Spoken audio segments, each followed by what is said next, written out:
Cindy and Jim here from OUTAPocket, and today we're installing a transfer switch. It's snowing outside here in New England, and this is a project we can do indoors. This is a really cool project that I've been wanting to do for a while. I was researching, reading on it. Finally, it's time to try to make it happen. A transfer switch is a device that allows you to switch between shore power and powering the van from another power source. In this case, we want to power the van from our Goal Zero battery. Because we use the battery all the time when we're parked, most of the time we find we're boondocking. We're not on shore power. And when we want to do things like boil water, operate our little air fryer, we're running extension cords, which is fine, but there's a better way. We could make sure that our 120 volt outlets are operational. So that's what the plan is, to install this transfer switch, connect it to our Goal Zero battery so that we can automatically switch over and have all of the outlets, 120 volt, 12 volt, everything powered up when we're boondocking. So if you want to use your computer, you can just plug it in to an outlet or anything else. You don't have to worry about running extension cords around from under the dinette where we keep our Goal Zero battery. So in this video, first we're going to start off with explaining exactly why we chose the transfer switch that we did. We're going to show you what it looks like and how it's going to go, and we're going to install it with hopefully really good results. I hope so. This is a more advanced modification to the van. Yeah. It does involve getting into the electrical system and the electrical box and the circuit breakers. I have done quite a bit of wiring around my house, etc. in the past, so I feel comfortable tackling this, even though I don't know 100% how it's going to go. But this may not be a video that we could recommend you tackle yourself. A transfer switch is also something that an expert could install, and once it's in place, you'll get the same benefit that we will of having the dual ways to power the van. Either way, after watching this video, you can make your own determination. So let's get started. Let's get on with it. All right. Let's make it happen. A quick look at this automatic transfer switch. This is a 30 amp, 120 volt transfer switch. It's automatic, so they do make some that have a knob you switch from one to the other. This can switch automatically. One of the reasons I chose this one was because it was pre-wired in many ways. I do have to do some wiring, but these cords to plug into the Yeti and to have this output, they call it charger output, were already wired, so that saves a lot of work. If we look inside here, this is what the transfer switch looks like inside. So I need to feed two different wires in here. They have these connectors that are ready to go, and should be very straightforward to connect everything. One note about this transfer switch, there's a whole wiring diagram inside this cover. That's very confusing, and it doesn't include these pre-wired things. So there's actually in the box, I didn't find it for quite a while, is the wiring diagram that matches this stuff that's all pre-wired on the transfer switch. So this is the one to refer to. Here is the plan for the transfer switch and what I envision it to look like when everything's hooked up. Right now, when you connect to shore power with a cable like this, this goes right into the electrical panel to power the van, including the 120 volt outlets, 12 volt, everything. So right now this goes from shore power directly into that panel. Instead, I'm going to wire that shore power into this transfer switch here, and then coming out of the transfer switch, this wire will go back to the electrical panel. So if you're plugged into shore power, the power will flow in from here, go out through the new wire, back to the electrical panel, just like it always did. On this side, this is going to plug into our Goal Zero battery. So if you're not plugged into shore power, I can plug this in, leave it plugged into the Goal Zero battery, turn that on, and this will automatically switch to power the van from here through the new cable to the electrical panel. So it'll automatically switch between the two sources of power. The other nice thing about this transfer switch is it has this charge port. So what this can be used for, when you're plugged into shore power, this charge port is also live. This is the charger for the Goal Zero. So this will also go to the charger going into the Goal Zero. So when we're plugged into shore power, the Goal Zero will automatically be charging. When we disconnect the shore power, this goes off, and we turn this on to power the van coming out of the Goal Zero. We've opened it all up. This is where we keep the battery. We're going to be running the cord through here, back here. This is where we're going to put the transfer switch, right next to where it has to go to reach the electrical panel.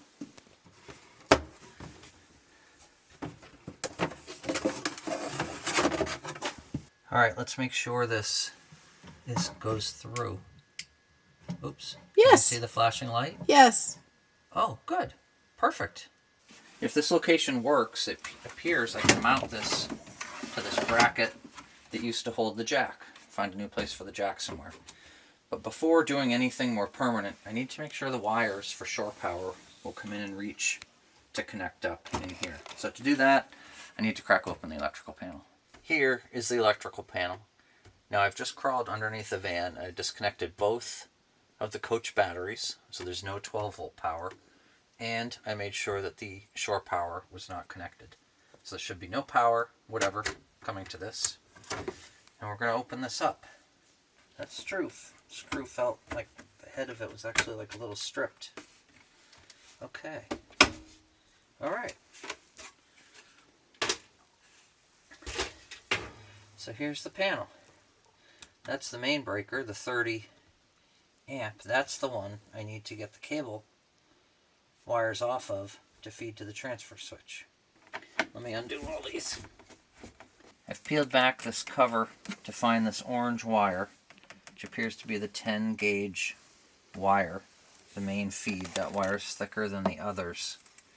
And if I look here, you can see the orange wire coming in right there in the black, the hot, going to the 30 amp breaker. So that is the wire I want to connect to the transfer switch instead. Interestingly, that wire looks like it feeds over and underneath a metal plate where the jack usually goes. So I think I'll remove that plate and see what I'm looking at over there.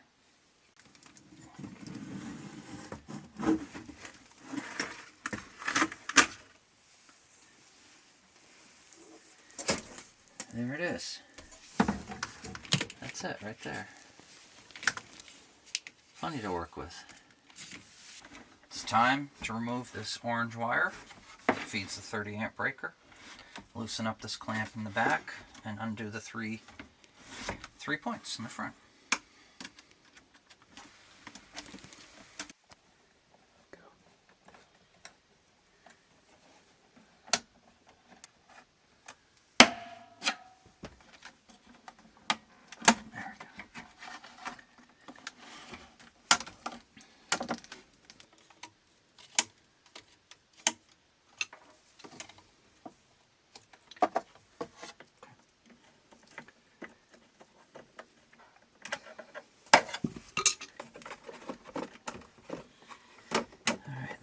It.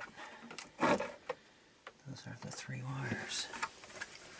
That's really jammed under there, so I guess I'm going to cut it carefully. Okay.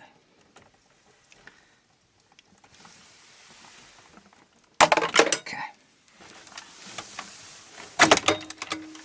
Alright, so yeah, the wire's just so stiff to work with. Okay. Let's pull it through the other side. That was a lot of work to get that out. The wire is just so stiff. It's tough to do. Okay. So this is going to go into our transfer switch now. So we'll reinstall that in a moment. And this is the new wire to feed through. This is also 10 gauge. This is called 10-3. It has an extra red wire, I guess for 220 or whatever. We don't need that, so I'll be cutting that off each end. But this is 10 gauge, same as what was there.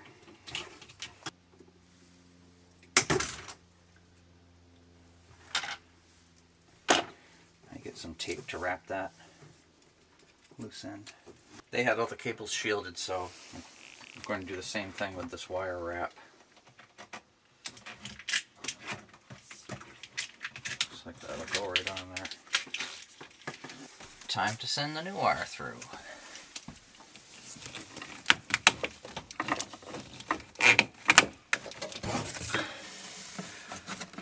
There we go.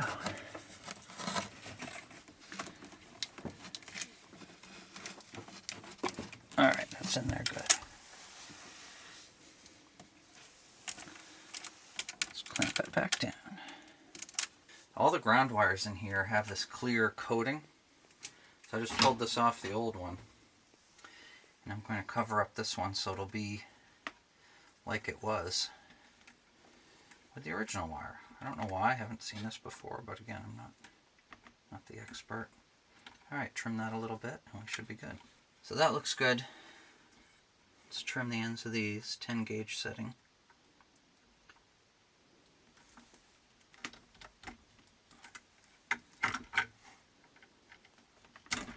One.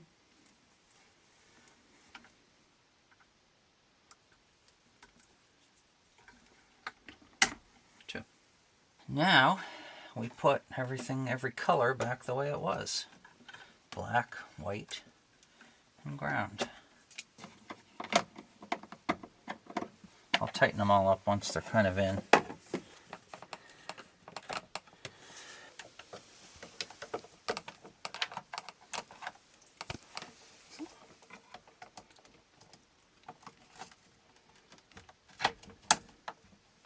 So I've been noticing on these, there is a slot for a screwdriver, but it's just not that positive. It looks like it was square. So I went and I got this square bit. Seems to fit perfectly. This is actually a torque wrench. So I'm going to try to torque these up to 6 or 7. Oh, that's 3. That feels pretty tight. There's 4. Alright, that's got to be good. And I'll do that for all these. Put this thing back in. It's got a little hook on it that you got to get under, then the back will clip in. I might just take this off to make it easier.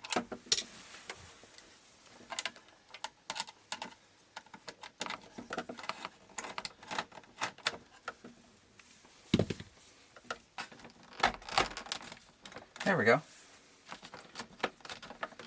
Perfect. Put this little safety thing back on.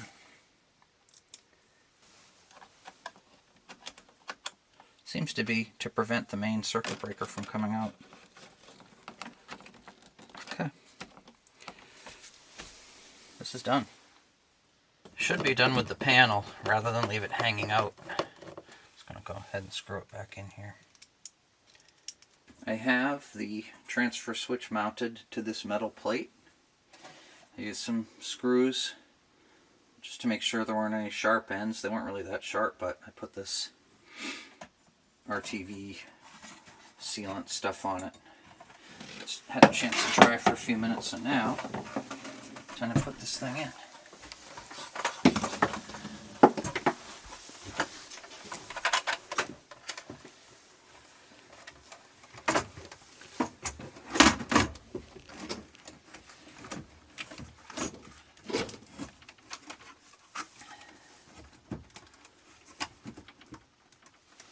All lined up to the original holes.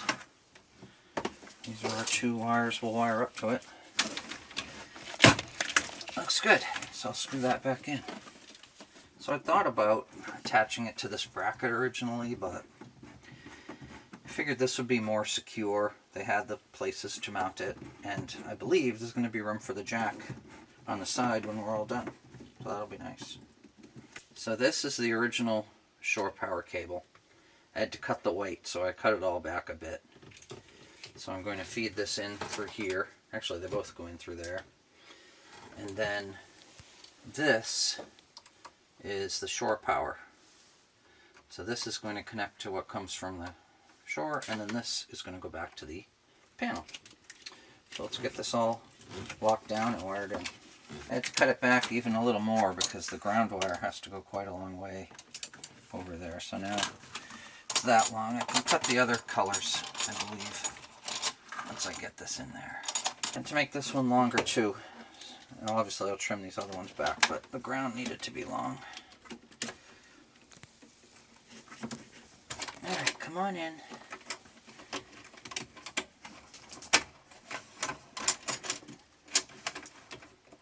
make friends.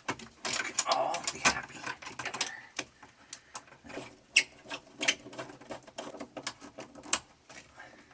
That's pretty solid. Good. So let's do the ground first. Green is ground.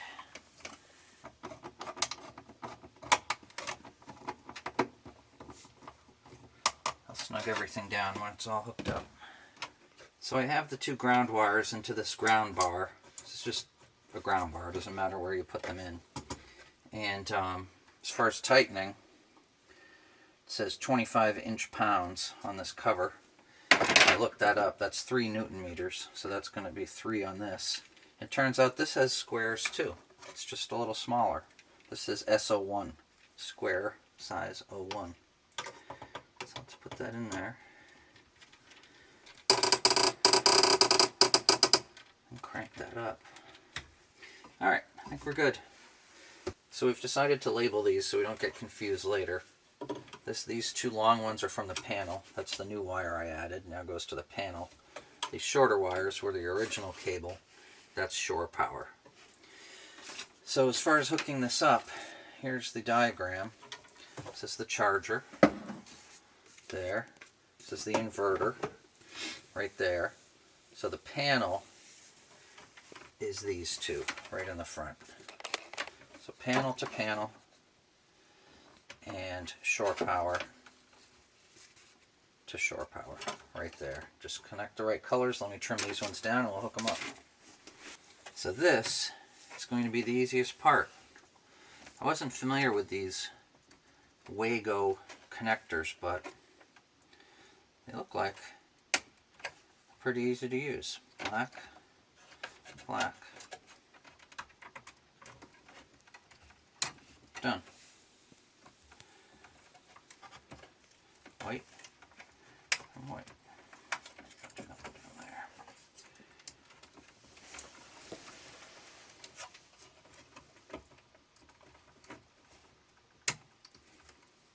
Can't believe it. How can it be that easy?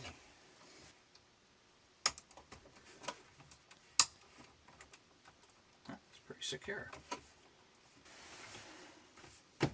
Should be it. That's everything. Double checked. It looks good. I guess the next thing to do is turn it on, but first I'll reconnect the batteries, get those, and then we can plug in a shore power and see what happens. Everything is wired up, double checked. The circuit breakers are off. The 12-volt systems are back on. The batteries are reconnected. I'm going to go outside and hook up the shore power. With the circuit breakers off, the only thing that should be live is here. In the interest of safety, I'm going to give you this fire extinguisher. I don't think I want to be in here. Well, we got to test it at some point. I have my circuit tester. So once we have power and this all looks good, we'll work through, make sure everything tests out. Are you ready? No. Okay, shore power is back. And nothing's smoking. Nothing's acting weird. Ooh. Just clicked. Let's test this outlet.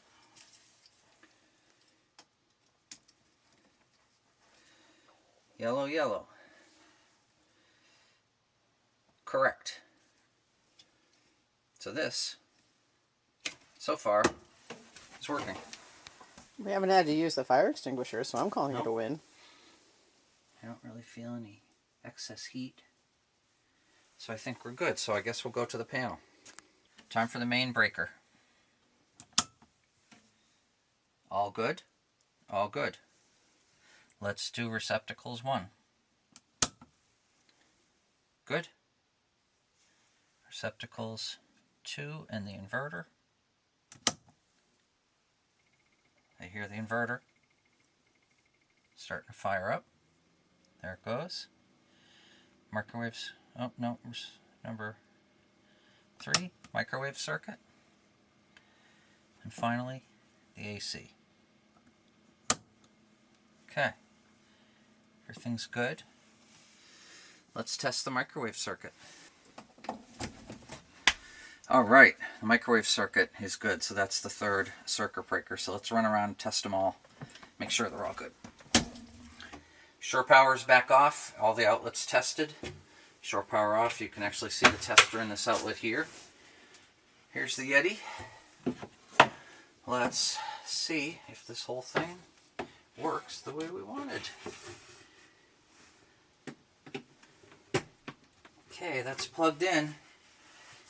Let me turn on the inverter. That thing should go click.